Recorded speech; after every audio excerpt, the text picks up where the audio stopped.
Kwenye mida ya saa 9 tulisikia kwanza baruti ilipigwa. Mimi nilikuwa nimelala maana nyumba yangu iko barabarani.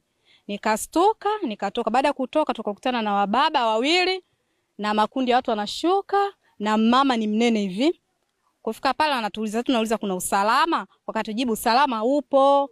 Kwani kuna nini? Akasema kwani nyinyi ni wavamizi? Tukasema hapana, sisi wavamizi. Kwani mmekuja kwa ajili gani? Mimi nikaa nimekaa.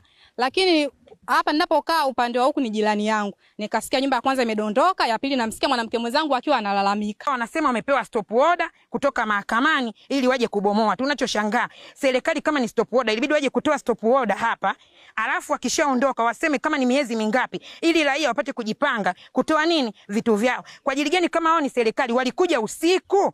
Ama ni wao ni serikali ama ni majambazi? Kwa sisi tunalia kwa mama yetu. Waandishi wa habari tunaomba hii nani taarifa ifike kwa mama, atutetee watoto wake, atutetee wananchi wake. Kubaliana na wananchi na tukawaomba wakubali wale mabwana waje waangalie maeneo yao, wahakiki, wakae chini wakubaliane. Kwa kweli tumefika eneo la tukio, tumekuta baadhi ya wavamizi walioingia na kuvunja nyumba za watu wamepigwa, wakachukuliwa kwa taratibu za kisheria za polisi, na sisi mpaka sasa tupo hapa na wananchi tunajaribu kuangalia uwezekano wa kuwasaidia wananchi.